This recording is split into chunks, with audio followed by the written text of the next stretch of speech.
जय हिंद. मी brigadier Hemant Mahajan. आज आपण एका अत्यंत महत्वाच्या विषयावरती बोलणार आहे. ते म्हणजे भारतात 6 ते 7 कोटी बांगलादेशी घुसखोर आहेत, हे सगळ्या जगाला माहिती आहे. आणि त्या बाबतीमध्ये 2 महत्वाच्या घटना घडल्या आज देशामध्ये, त्याच्याविषयी बोलणं गरजेचं आहे. आणि त्याशिवाय पुष्कळशी आकडेवारी समोर आलेली आहे, त्या आकडेवारीविषयी सुद्धा बोलणं गरजेचं आहे. आपल्याला आठवत असेल की भारताला 4,500 किलोमीटरची सीमा बांगलादेशला लागलेली आहे. आणि त्याच्यामध्ये 2-2.5 हजार किलोमीटरची सीमा ही पश्चिम बंगालला होती. आणि पश्चिम बंगालमध्ये ज्या वेळेला ममता बॅनर्जी यांचं सरकार होतं, तर ते त्यावेळेला तिथे बॉर्डर सिक्युरिटी फोर्सला बॉर्डर जास्त चांगल्या पद्धतीने गार्ड करण्याकरता जी त्यांना जमीन पाहिजे होती, तिथे त्यांना कुंपण किंवा फेन्स तयार करायचं होतं, त्याकरता ते जमीन द्यायला तयार नव्हते. आणि त्याच्यामुळे त्या भागातून बांगलादेशी घुसखोरी ही अविरतपणे चालू असायची. आता सरकार तिथे बदली झालेलं आहे, नवीन सरकार आलेलं आहे. आणि त्यांनी जमीन आता BSF ला हँडओव्हर केलेली आहे. तर म्हणून असं म्हणता येईल की आता त्या भागातनं होणारी घुसखोरी ही पुष्कळ कमी होईल, याविषयी शंका नको.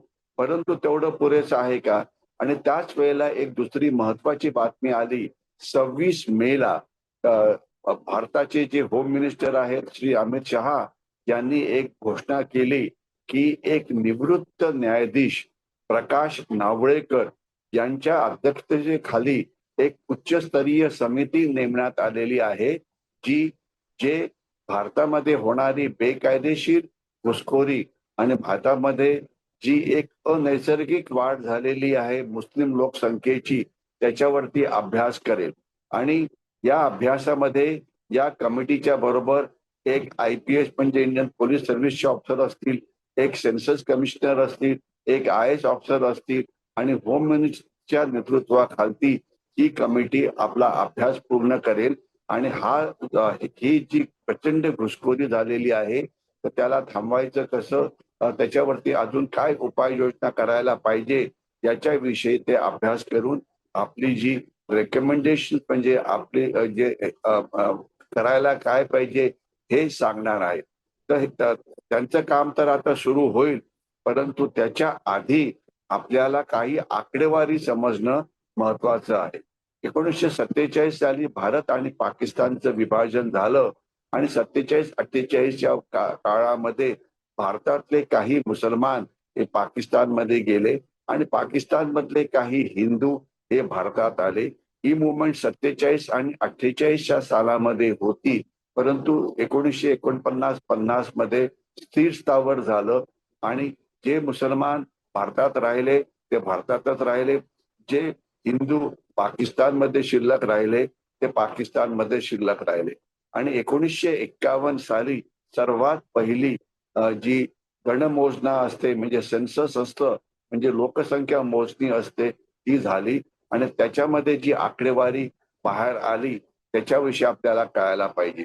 त्या आकडेवारीप्रमाणे पाकिस्तानमध्ये म्हणजे सध्याचा जो पाकिस्तान आहे तिथे 9% हिंदू हे शिल्लक होते.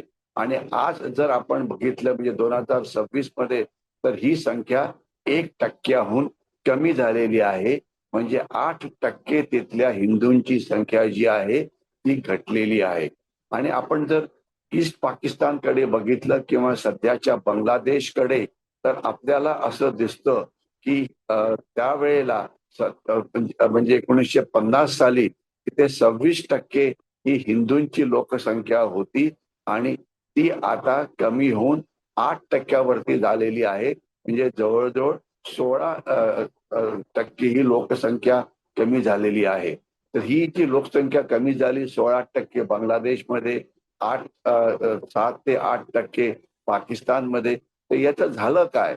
हे सरळ आहे. याच्यामधले अनेक जण मारले गेले, अनेक जणांनी आपलं धर्म परिवर्तन केलं आणि फारच कमी हे भारतामध्ये पडून आले. असं मानलं जातं एक 30-40 हजार हिंदू हे पाकिस्तान मधून भारतामध्ये परत आले असावेत. आणि एक जवळजवळ 30-40 लाख हिंदू हे बांगलादेश मधून भारतामध्ये परत आले असावे. हा एक अंदाज आहे.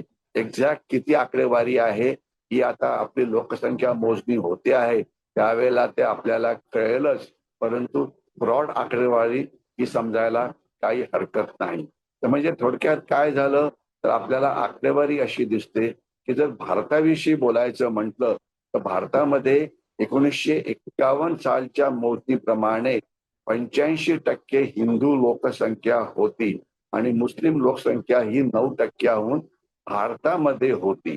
तर आता 2011चे जे आकडेवारी आपल्याकडे आहे, ज्या वेळेला शेवटची सेन्सस मोजणी म्हणजे लोकसंख्या मोजणी झाली होती, तर त्यावेळेला असं दिसतं की हिंदूंचं प्रमाण कमी होऊन ते 79% होऊन सुद्धा कमी झालेलं आहे आणि मुस्लिमांचं प्रमाण हे आता 14.2 म्हणजे 14.2% एवढं वाढलेलं आहे.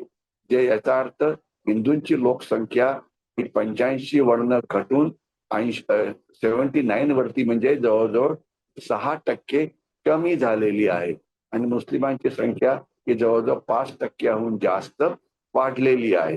आणि आपण जर बघितलं तर त्यावेळेला 1951 साली बहुतेक 70 ते 75 जिल्ह्यांमध्ये मुस्लिमांची जी लोकसंख्या होती ती 10%हून कमी होती.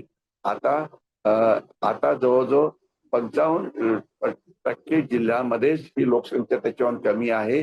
बाकी सगळीकडे ही जी लोकसंख्या ही वाढलेली आहे.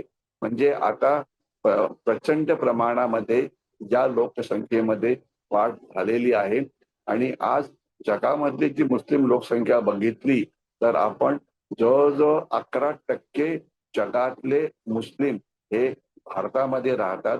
जगातला सर्वात मुस्लिम लोकसंख्या जास्त असलेला देश आहे इंडोनेशिया, जिथे त्यांची लोकसंख्या ही 12% आहे आणि ही स्थिरच आहे, याच्यामध्ये काही वाढ होत नाही.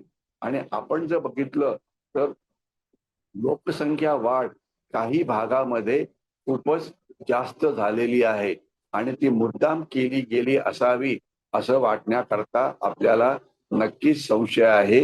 ही जी कमिटी आहे हे शोधेल, परंतु असं बघायला पाहिजे की 4 किंवा 5 मोठी राज्य पश्चिम बंगालमध्ये 78.5% हिंदू होते. आता 2011 मध्ये ते 70.4 आहेत आणि 2026 मध्ये तर आपल्याला ही संख्या अजून कमी झालेली दिसेल.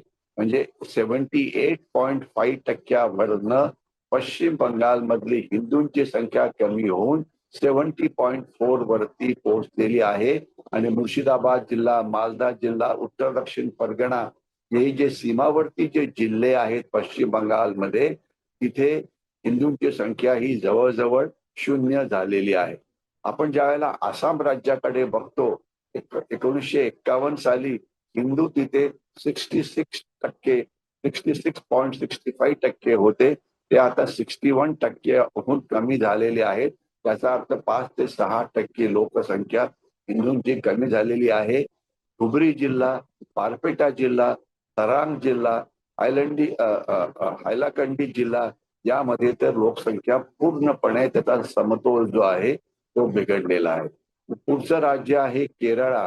केरळामध्ये 61% हिंदू होते 1951 साली.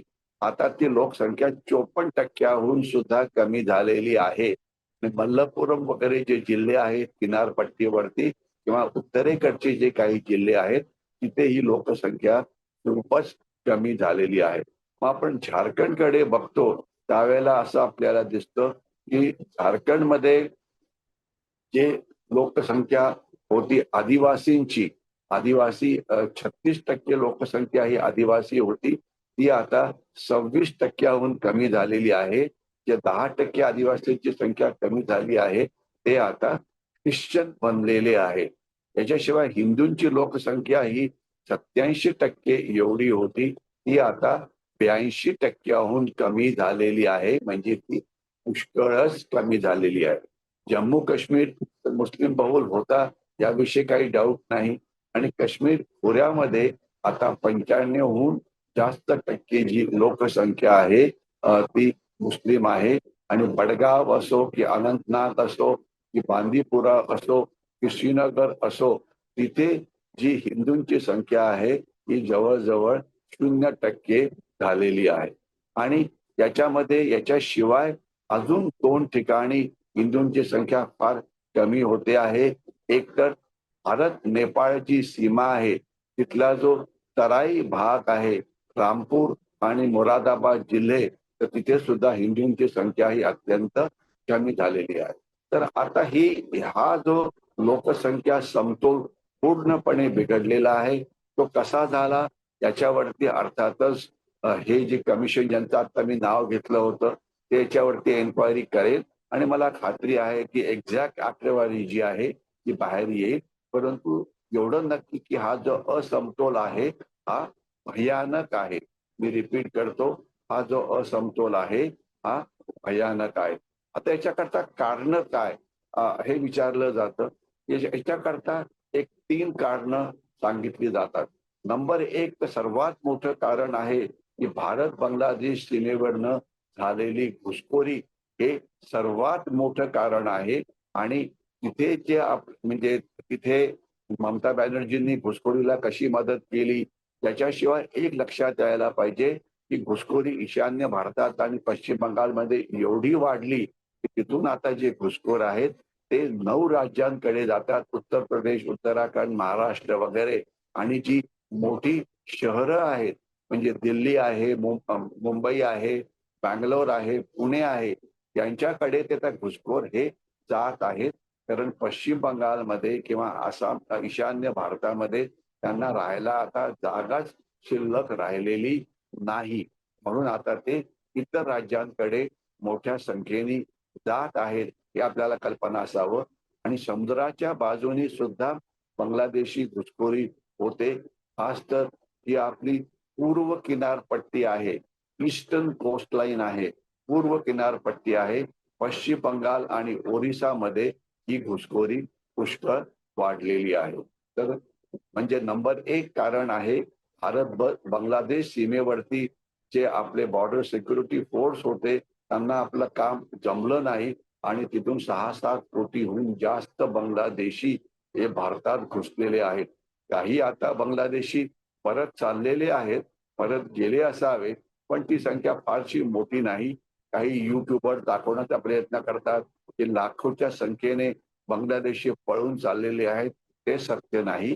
काही नक्कीच पळून गेलेले आहेत ज्यांच्याकडे डॉक्युमेंट नव्हती, परंतु त्या सगळ्यांना बांगलादेश आत यायला परवानगी देत नाही. बांगलादेश म्हणतो की तुम्हाला सिद्ध करावं लागेल की हे जे आता परत यायला मागतात हे बांगलादेशमध्ये होते आणि हे सिद्ध करणं एवढं सोपं नाही, हे कुठल्याही सामान्य माणसाला कळू शकते.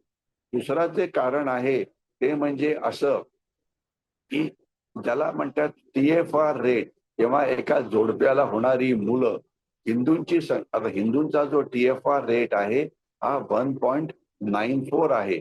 आणि जर हिंदूंची लोकसंख्या सध्या जेवढी आहे तेवढीच ठेवायची असेल तर 2.1 हा रेट असायला पाहिजे. म्हणजे प्रत्येक जोडप्याला 2 मुलाहून 2हून जास्त मुलं व्हावीत.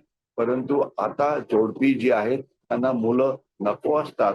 मुलींमध्ये शिक्षणाचं प्रमाण वाढलेलं आहे आणि बहुतेक सुशिक्षित मुलींना मुलं नको असतात. आणि हे सुद्धा एक मोठं कारण आहे की हिंदूंची संख्या जी आहे ती कमी होत आहे. फार मोठं नाही पण मोठं नक्कीच आहे.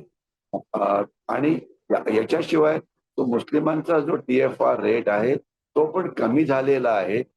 पण तरी पण तो 2.36 म्हणजे हिंदूंच्या रेटपेक्षा जास्त आहे. तर त्याच्यामुळे येणाऱ्या काळात सुद्धा त्यांची संख्या वाढणार याच्याविषयी काही शंका नको. आणि जे बांगलादेशी भारताच्या आत आले होते त्यांना मुलं होतात त्याच्यामुळे संख्या वाढते. ही एक अजून एक म्हणजे मुख्य इश्यू आहे. त्याच्याशिवाय आदिवासी भागामध्ये मोठ्या प्रमाणामध्ये स्थानिक आदिवासींना विस्थापित केलेलं जातं. तर याच्यामुळे होतं काय, ही जी संख्या वाढते त्याच्यामुळे आपली जी संसाधनं असतात त्याच्यावरती ताण होतो. कायदेशीर स्थलांतरामुळे स्थानिक आरोग्य, शिक्षण, राशन याच्यावरती मोठा ताण होतो. मतदारसंघामध्ये लोकसंख्या म्हणजे वाढते, त्याच्यामुळे मतपेढीचं राजकारण सुरू होतं. आपल्याला कल्पना पाहिजे, 86 लाखाहून जास्त मतदार हे पश्चिम बंगालमध्ये जिवंत नव्हते. म्हणजे ते केव्हाच वरती गेलेले होते देवाकडे, परंतु त्यांच्या ऐवजी खोटं मतदान केलं जायचं. त्यांच्या ऐवजी खोटे मतदार जे बांगलादेशमधून आणले जायचे ते मतदान करायचे. आता ते थांबेल अशी आशा करूया. मतमोजणी सुद्धा म्हणजे SIR किंवा इतर गोष्टी सुद्धा होत आहेत. तर आशा करूया की यामध्ये या सगळ्या गोष्टी बाहेर काढल्या जाईल. आता ही नावळेकर समिती जी निर्मित झालेली आहे होम मिनिस्ट्रीनी, तर ती आता नवीन डिजिटल जनगणना आता तातडीने पुरी करेल याची मला खात्री आहे. आणि ज्याच्यामुळे नेमकी आकडेवारी जी आहे ती समोर यायला पाहिजे. आणि जे बेकायदेशीर बांगलादेशी भारतात आहेत त्यांना पकडलं पाहिजे, त्यांना ओळखलं पाहिजे आणि त्यांना बांगलादेशमध्ये परत पाठवलं पाहिजे. बांगलादेशींना म्हणजे डिटेक्ट, रिपोर्ट आणि परत पाठवणं हे महत्वाचं काम आहे. आणि सीमा जी आपली भारत बांगलादेश सीमा आहे तिथे आता आपण तंत्रज्ञानाचा वापर करायला पाहिजे, पण स्मार्ट करायला पाहिजे, लेझर टेक्नॉलॉजी वाढवायला पाहिजे, ड्रोनच्या मदतीने पाळत ठेवायला पाहिजे. हे सगळं करायलाच पाहिजे. आणि याच्याशिवाय सगळ्या भारतामध्ये NRC म्हणजे नॅशनल रजिस्टर ऑफ सिटीझन करून सगळ्यांची ओळख चेक करायलाच पाहिजे.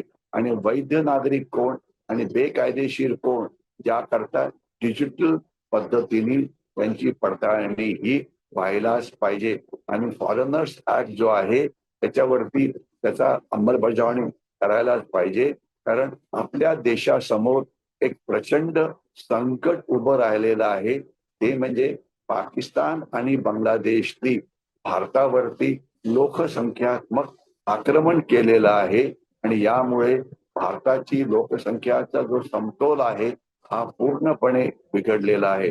मला खात्री आहे येणाऱ्या काळामध्ये ही जी समिती आहे ती आपलं काम करेल आणि हे जे बेकायदेशीर लोक इकडे आहेत त्यांना पकडून त्यांना बांगलादेशमध्ये परत पाठवण्यामध्ये एक मोठी भूमिका बजावेल.